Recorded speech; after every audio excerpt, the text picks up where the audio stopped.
Welcome to China Tech Talk, the weekly discussion of technology and startups here in China. I am John Artman, editor-in-chief of TechNode, and as always, I'm joined by Matthew Brennan, founder of China Channel. So this week we're talking with Naomi Wu, also known as the Real Sexy Cyborg on Twitter and Reddit. Over the past year or so, she's gained a lot of attention for good and bad reasons.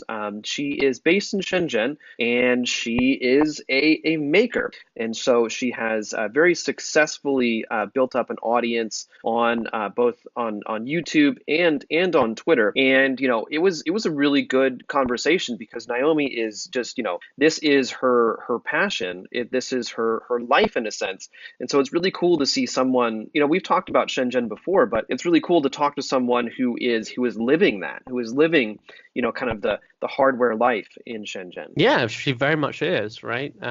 She's describes herself as a sort of maker, a hobbyist, but she's totally into it, I think, and is quite passionate about building things and using all the resources and hardware available in Shenzhen to make things with her own knowledge and her own skills. So yeah, she's got Naomi's she's built up a very strong following, and I think I've seen her on Twitter. She's got a lot of interesting things to say about China in general. She has a very unique sort of perspective, I guess, given what she does, and so it was really great to have her on the podcast, I think. Yeah, definitely, and again, it's coming from a very different perspective, because I think that a lot of the people that we end up talking to in China about technology in China, it ends up being a bit conceptual, whereas Naomi was talking literally about, and of course, I guess it's not surprising because it's hardware. But she talks about the things that she sees and kind of the projects that she's working on, as well as the community in Shenzhen.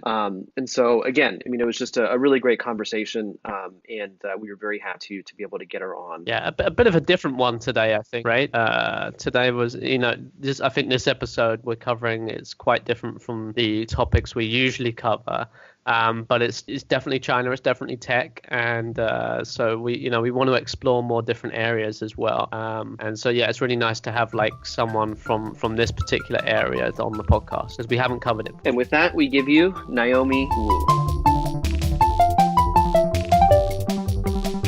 Well, Naomi, thank you so much for taking the time to join us today. Oh, no problem. Thanks for having me. So the first question that we like to ask our guests is, what's your story? And in particular, for you, what got you into making? I think I should give a little bit introduction first. My name is Naomi Wu, aka Sexy Cyber Online.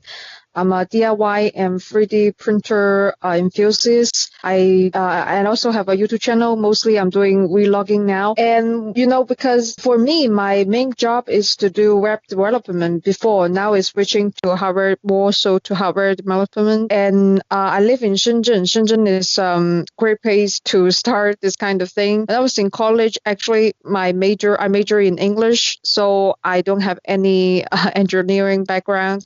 But so I have to all this. I self-taught. I taught myself coding in college in spare time for some extra money for allowance, and then I watch a lot of tutorials online and learn how to, because I don't have the engineering background, and a lot of problems I have to look on the forum and talk to people on the forum and watch tutorials. And the making videos, DIY making, they just popped up in my YouTube recommending list. So I watched those too. My first DIY project is the Heroku skirt.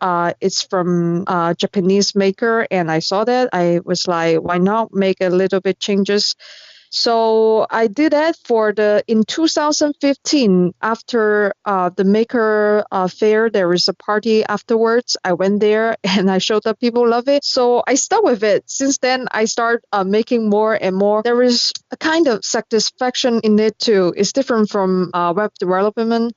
And I think it's very important to address that my technical skill is no better than a middle school student. A lot of the tutorial I watch on Adafruit, I just made a few changes during the process in making.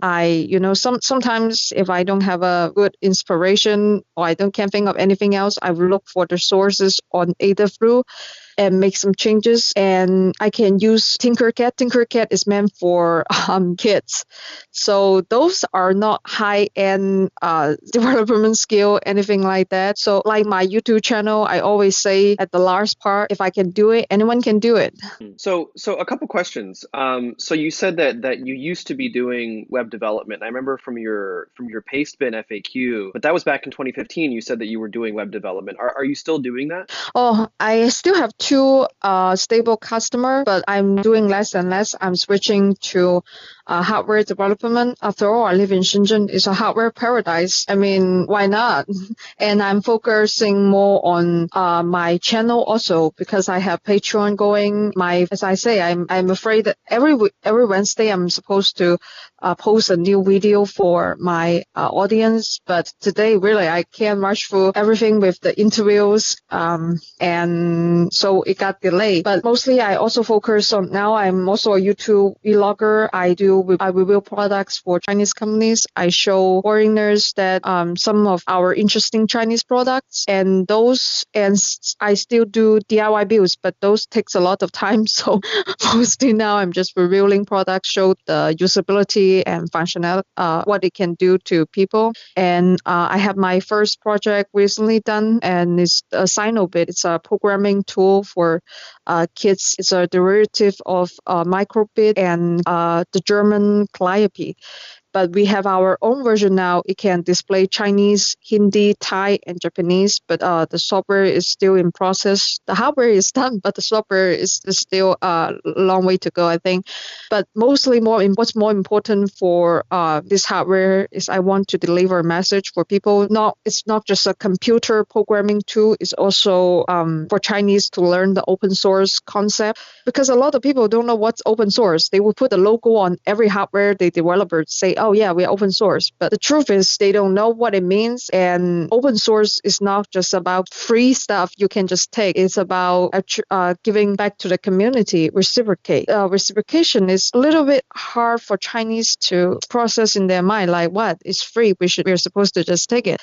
Yes, but also in the open source hardware community, they're more than that. It's about the community and the hacker athletes. And I think in the future I will do some consulting for Chinese companies, also marketing consulting, and as a bridge for Chinese and Western hardware communities for better cooperation. But that's what I'm doing now also. Yeah. So, Naomi, what do you typically make, and how do you define making yourself? Most of the stuff I do is related to wearables. You can see my Blinkini, the LED LCD shutter glass top, and my wrist mount for my mini drones. Those are all wearable stuff, and also related to 3D printed stuff. I would do some, use 3D printer to print out stuff for my wearable projects. And now hardware stuff, Sinobit, but I'm thinking about doing more in the future. And what was your question again? Well, you seem to make a lot of different things, right? Is there anything you're particularly passionate or excited about making? Usually my inspiration comes from Chinese history. A lot of people that can do engineering doesn't really combine the two together. And a lot of people who understand history don't have the engineering background. So usually I combine two things together to combine modern technology and Chinese history together to make my wearable projects. Yeah. Can you give us an example of that? Like, is like the skirt inspired by that, or is there something else that you're thinking of? Like my LCD shutter glass. Shutter glass top is invisible. It has 3 modes, and one of them is I sort of find the source on Wikipedia, and Baidu says that in ancient ancient times, Chinese girls, they dance with the fan dancing, and that's how I got the idea. And I will say, for as for making in China, I would say it's like I would define it as a cultivation of creativity, because we Chinese do calligraphy or Tai Chi is not the intention for making money. If we all do that for making money, that will be no creativity or innovation. We do these sort of things for building up our artistic talent and health. We believe, we do Tai Chi is for health, it's good for your body. And making is building things is a good way for solving problems. When you practice more, you understand the issues, then it's easier to solve problem also. If that's why I think maker education, it's a great thing in China. If people can do that, really do real maker spaces and stuff, because it's very different from the Western. If they can do that, it's definitely very helpful for China, because especially Shenzhen is all about innovation and creativity. They want to foster an environment for people to become innovative and creative. Yeah, I guess that's the next point we really want to go into, which is Shenzhen's so famous for hardware, but is it good for hobbyists like yourself, or people who just want to explore making things as an individual rather than as a company? There are quite some talented foreign makers here, but for Chinese, the one who has the same skill, they would make thousands of the projects instead of one. Why just make one, right? So they end up being the commercialized hardware development companies, and most of them do. So it's very different from, so Chinese as a maker doesn't make much sense in Western, because it's totally two different meanings. If they can make 1,000, they won't just make one. But for foreigners, they are pure, some of them are just pure hobbyists. They would just make one thing. So, and for Chinese, they always end up becoming a businessman. The title for them, it becomes commercialized. It's not just about making, it's also about making money. Right. So are you saying essentially there's not too many Chinese maker hobbyists in China, that for Chinese they're just all focusing, if they're in this area, then they're all focusing on building businesses and making money rather than passionate about building things? Mostly have a regular job, and very few of them, they develop it as a hobby. Once they have one or two ideas, they probably would choose the path for hardware development, especially in Shenzhen. Like I advocate for an open source community, because it does a lot of help to me, and I benefit a lot from the open source community. But for other Chinese, they probably don't feel the same way, and that's why they don't publish their source online. The Chinese maker spaces is different from the Western maker spaces.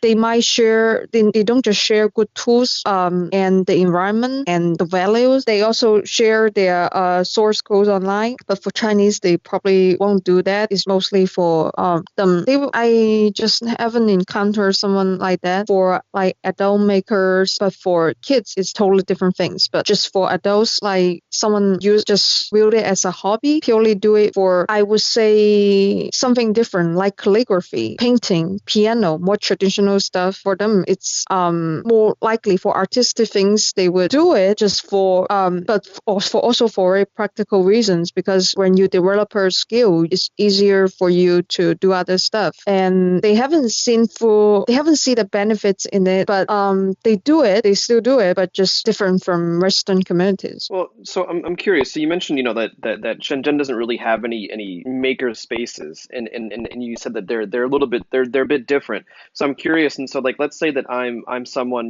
from the U.S. used to working in a maker space, and I go to Shenzhen to a maker space down there. I mean, what do you think? What do you think would be like the biggest difference, or what do you think would be the most obvious difference to someone who's used to working in a maker space outside of China?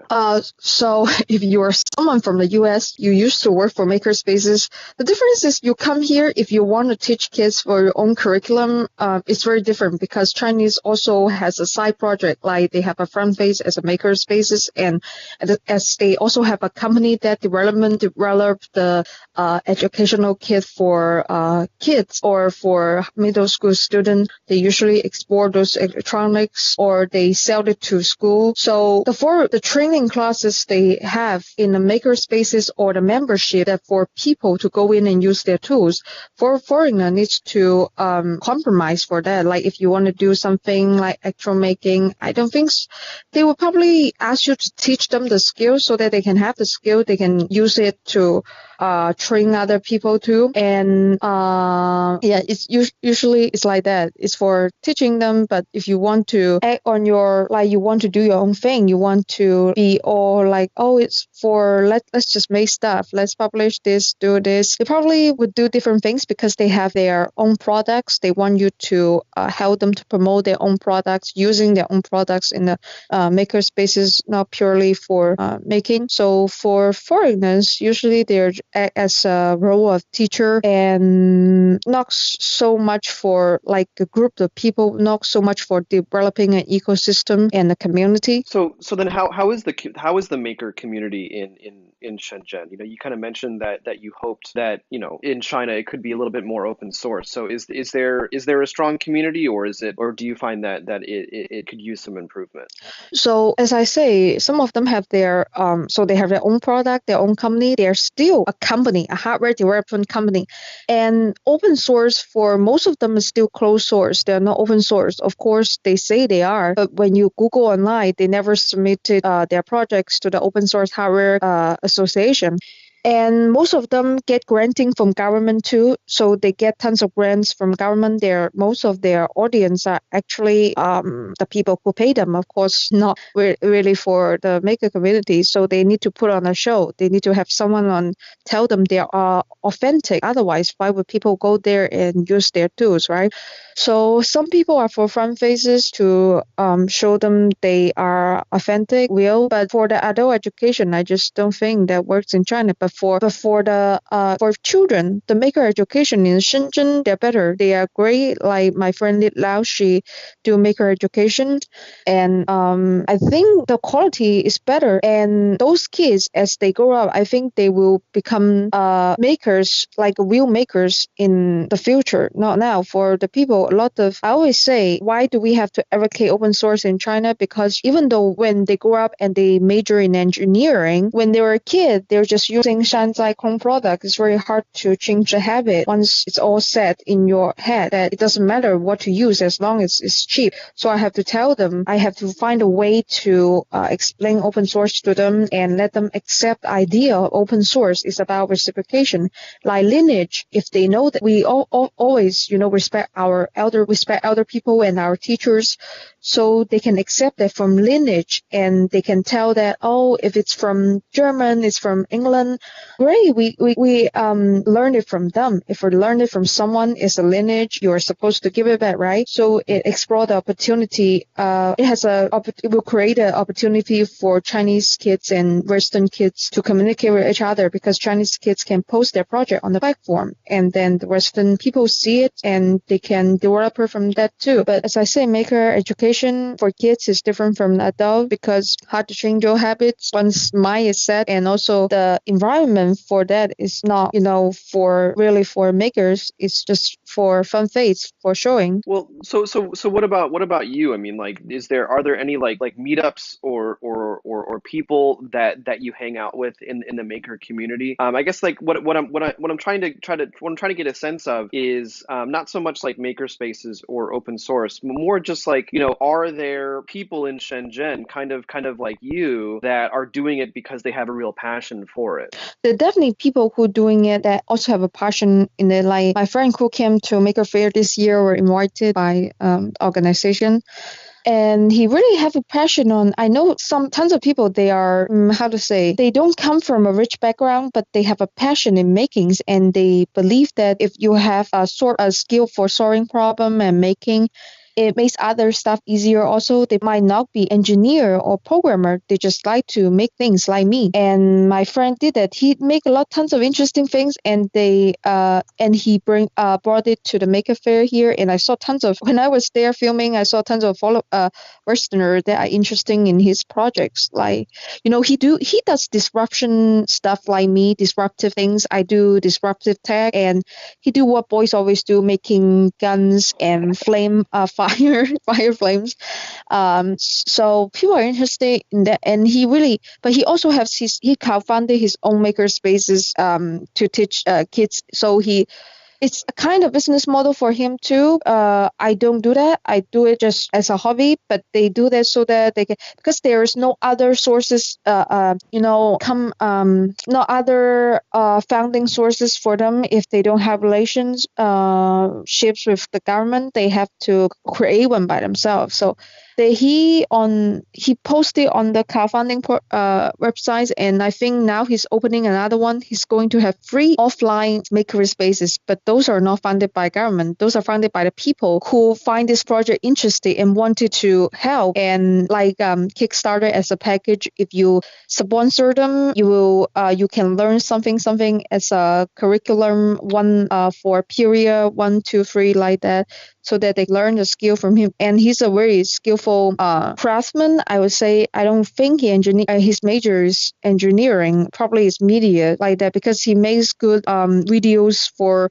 He's thinking about doing something like me, also exploring the Western market, not Western market, probably Chinese market, because there is some English language barrier for them. And that's, for me, it's big advantage to speak English, but for them, it's kind of a barrier. So he's going to explore the Chinese market, putting videos, tutorials online, and like YouTube, we have Youku, we have other Chinese platform that you can monetize your video and get paid also. But mostly for me, I do it, I want to make. So I monetize my video so that I could make more stuff and keep it going. Otherwise, it's very hard to maintain everything. And because in Shenzhen, the house pricing is high. I have to pay rent. I have to also do my own stuff. And being a freelancer in China is definitely not common, like unless you're talking about e-commerce on Taobao and something like that. But if you're doing it as a hobbyist, and I'm also, in entertainment business, because what I do is not really complicated. So mostly I'm a part of the performance also. Interesting. Yeah, I think that leads on to the next thing I wanted to talk about, which is, you've built up large followings on Western media, Twitter, YouTube, and like you say, the language barrier for you is much less. You've got good English. So you basically you talk to people a lot, your fans and followers, I imagine, about China, about Chinese tech. And what do you think are the sort of biggest misconceptions that a lot of people have about China or making in China? So my English, my writing skill and readings is better, but my listening comprehension and speaking is still not so well. And for the construction, for organizing the words together, like now, I sometimes ramble a lot, so I have to find. It's fine. Oh, thank you. We do the same in Chinese. Trust us. I think for people who are they're not speaking their mother tongue is an obstacle, and I often ask my overseas educated friends to help me to proofread, because like you say, now I have a large group of followers, and I don't want to sound foolish. I want to present the best part of the Chinese tech, the stuff to them, presented them the best part, and explain to them the best way I could. But also I need proofread. And the misconception for Chinese and Western about making in China is, I think, it's a little bit.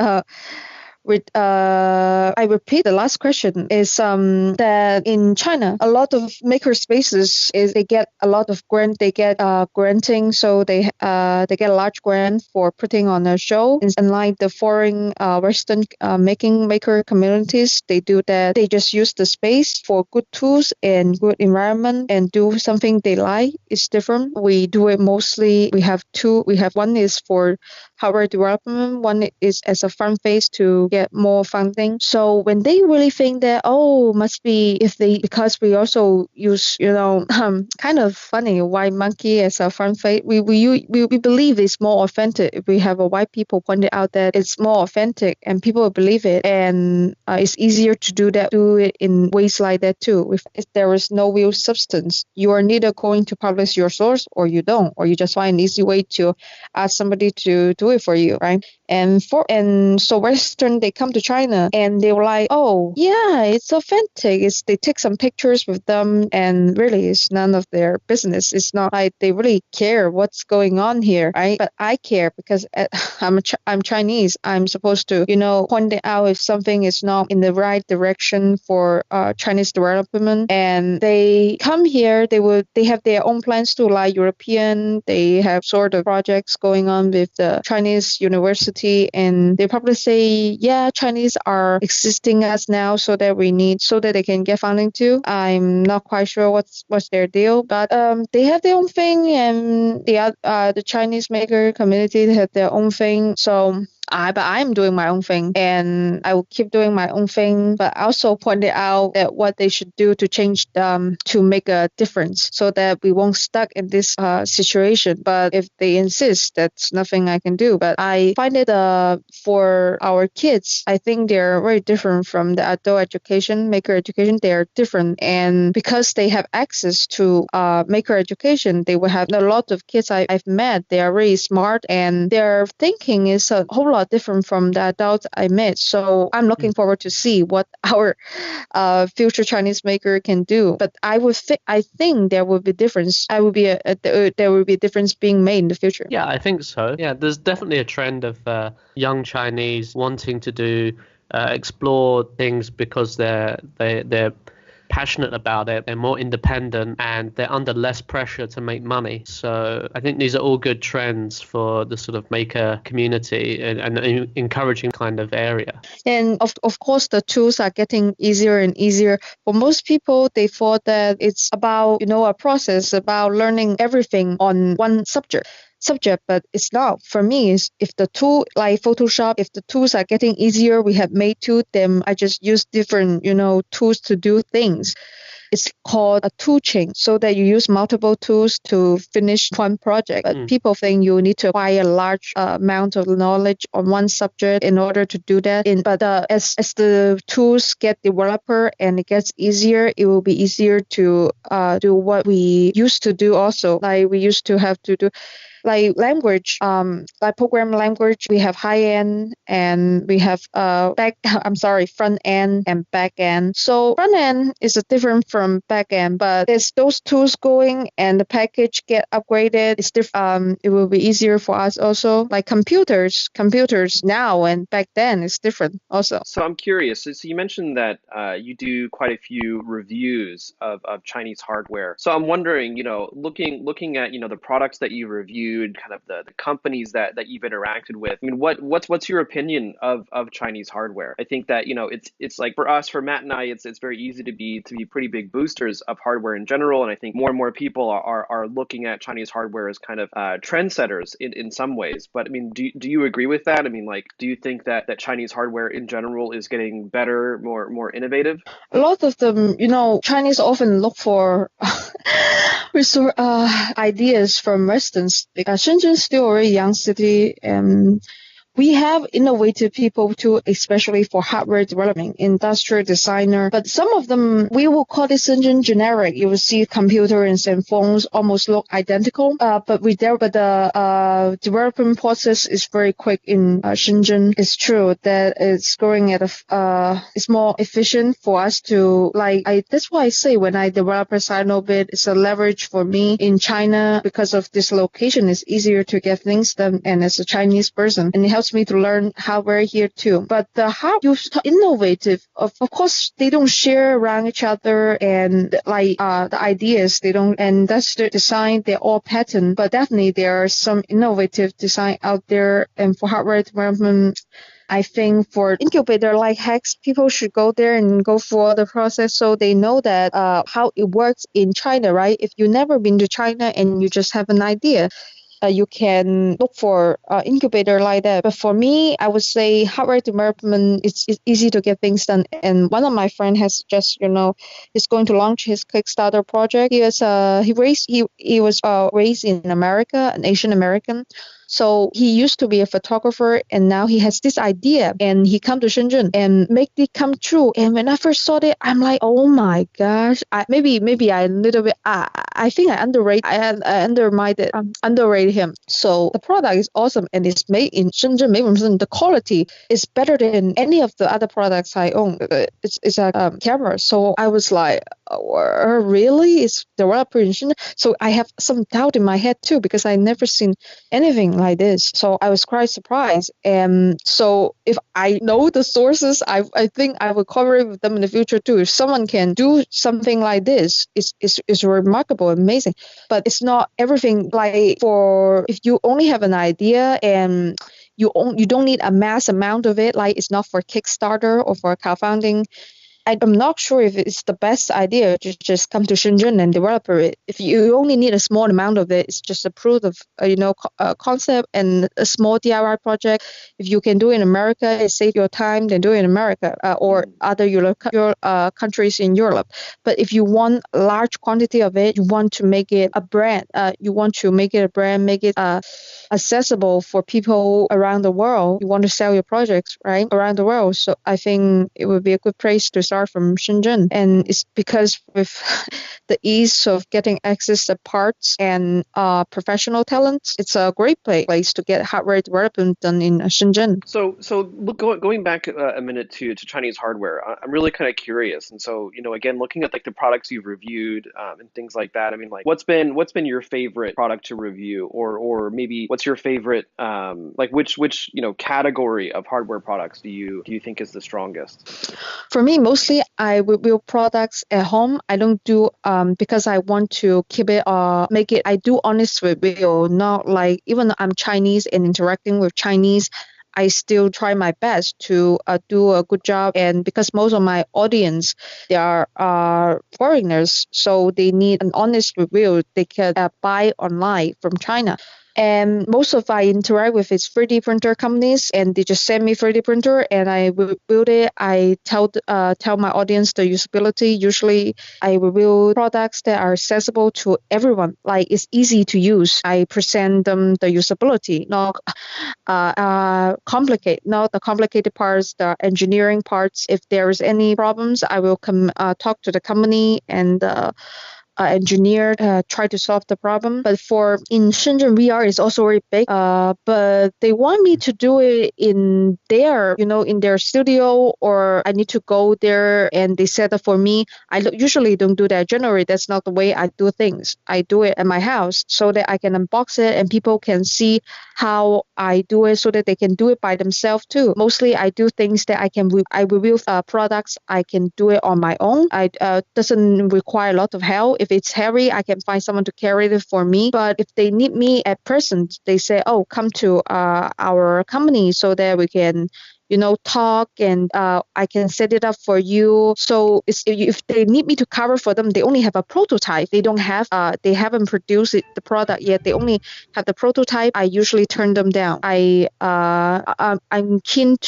more interested to products that are already produced, and ready to ship abroad. Otherwise, I won't accept the offer. So let me ask the question in a different way.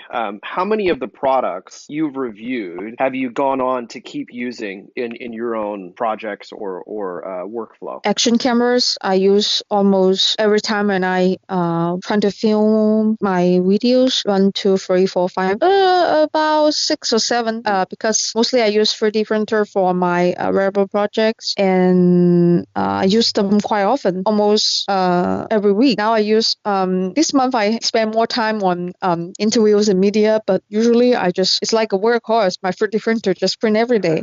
So I use them very often. Yeah, and if I need to print out multiple parts, I will use all of them at the same time, because I have a couple, so I can use them at the same time so that it will fasten the process. And action camera, when the camera I'm using right now, I bought them. I used to just use the camera for taking pictures, those kind.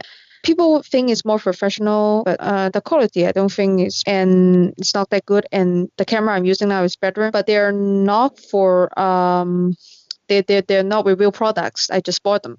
And the other ones, the 360 videos is kind of a way of cheating also. Because when I'm filming with 3 or 4 cameras, when I edited it, it's kind of troublesome and takes up a lot of time. But when editing 360 videos, you can see from different angles, 180 on each side. So when you edited it, it's easier. You're editing the whole video one time, right? It's easier. So I use that. Most of the video I use 360 camera to film also. So Yeah, the 360 camera. too. Sorry, the 360 camera is really cool. I saw a video that you did on YouTube, and YouTube has that capability where you can actually pan around and look around at all the different things that you were recording with that one piece of equipment. Yeah, and people think it's one of the company use it and say, oh, if you're trying to do any sneaky stuff, now if people are using 360 camera, they can, when they look back, they can see what you're doing behind them. And I find it interesting too. A lot of people come here, watch my 360 video, just see other people's reaction, not just for me, because when I'm looking at the heat maps on YouTube channel, they have a function called heat map. So they will you know what people center or what people mostly focus on when they are watching your video.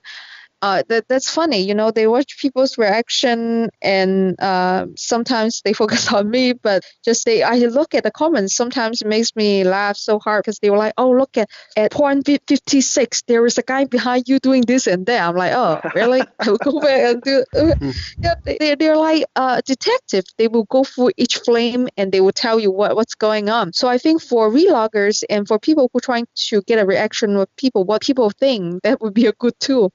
For me, I think it's just easier for me to add this stuff, and also it's quite interesting. Like you said, people can look around what's around me, but it's very slow. And the first time, what people don't understand is they can drag around and see things around you. They were just like, oh my God, it's so fussy and I can't, where am I supposed to look? And then they find out that you can move the picture. They were like, oh, I see.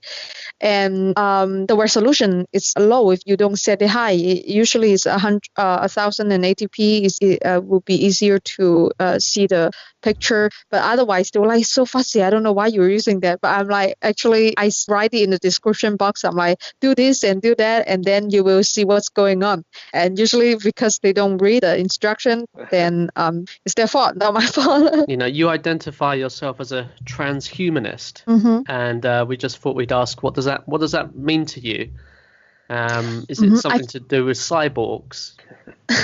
I think it can be understand with more parts and abilities that you were not born with. So with the technology, you can do whatever to your body or whatever kind of technology you choose to use. And personally, for me, I just think my body is just an enclosure. It's nothing wrong to upgrade my hardware internally. Like if I put a chip on no matter it's in my hand or in my hand, it's the same thing for me. But I don't have NFC chips or anything like that. I just think it's not really useful for me now. The functionality is just not there. But if I see something great and fully developed, I'm all for it. In the future, I'm going to, incorporate it internally and do something else with my body. Maybe magnets. I will put some magnets because I do a lot of DIY projects with fashion and wearables, and with magnets it will be easier to put it on. And my socks also, I like to wear those stockings. It's always slip off, and I don't think my scarf can hold it. Like no matter how I adjust it, it's just not right. I don't know, maybe I'm clumsy. I am clumsy.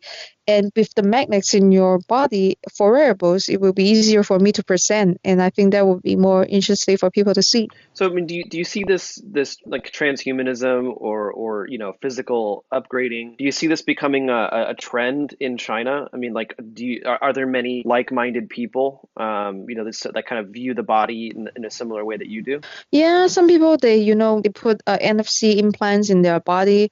But I don't think that's a very big procedure or anything. If you like to, just do it by yourself. And mostly when Chinese are talking about, implants, the small implants, I find it kind of amused because a little implants on your body is nothing. Like it's not, termination. It's not dirty or it has side effects on your body. And of course, if it's fully safe, like NFC chips, and some of my friends did that too.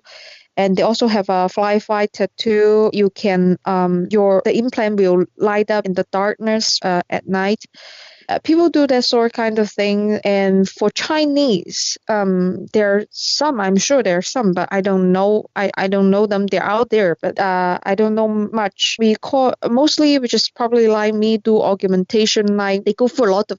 Would you say a plastic surgery is I think it's transhumanist too. They want to change how they look. Usually it's plastic surgery. A lot of girls I know they have gone through minor plastic surgery for their bodies and their appearance. But if you're talking about implants, chips like that, I'm sure in the hacker community, there are some people do that too. But not a lot that do a lot of stuff like this. They are open-minded. They're definitely open-minded to, because I think it's so common, plastic surgery, just so common in China. And other stuff. So if they can accept that, why couldn't they accept other kind of procedure, right? It's also, they're all biohacking. You're doing this to change yourself, to acquire some sort of abilities or something you want by this kind of procedure. And for me, more important is doing something with tech. And if they have something come out and say that, oh, maybe I could fly, if I have a pair of wings, that if I have magnets on my body and when you plug it in, you can fly. Oh, awesome. I would do that too. I put some magnets on my back and then plug it in, then I can fly. But, just for, but I haven't seen people doing lots of things that related to except plastic surgery, chips, or something connected to your nerves.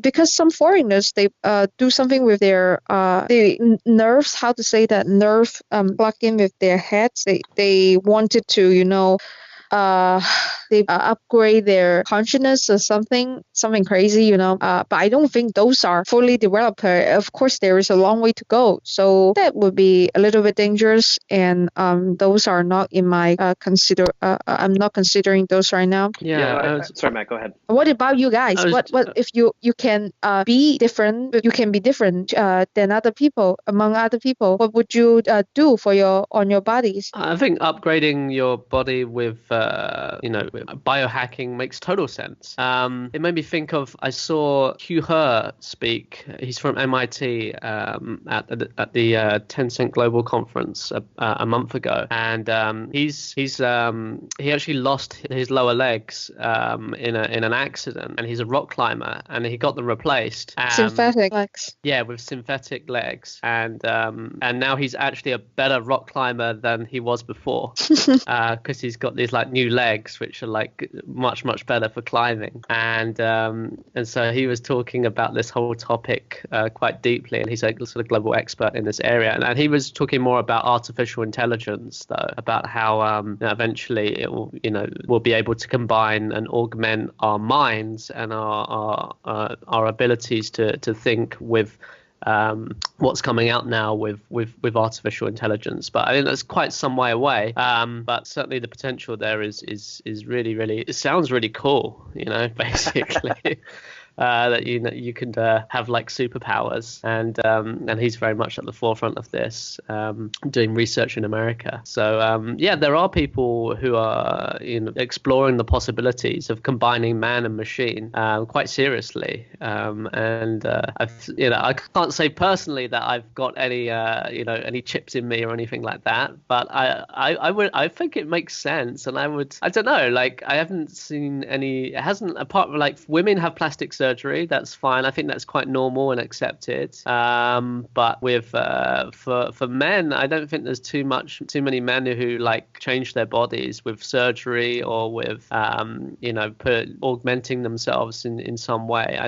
To my knowledge, that's not so common. But I would certainly be interested if there was something cool. Yeah, I mean, I think that Matt and I have a similar sensibility. I mean, like I have tattoos already, so it's clear that I'm kind of pro augmentation discussion to a certain degree, or at least, cosmetically. But I think it's really kind of interesting to like place, cosmetic plastic surgery and things like that into this same kind of idea of biohacking, because it really kind of changes the way you look at the idea of cosmetic surgery or plastic surgery. But I think perhaps that's a discussion for a different time. But Naomi, I think that's about all that we have today. Thanks again for inviting me on to talk about my stuff to talk to you guys. I think I've say a lot. Usually I'm too talkative. And next time, hopefully, I can hear more opinions from you guys, what you think, since you guys are in China and with the development going. Maybe next time we can talk about my projects. Maybe I will have more projects coming.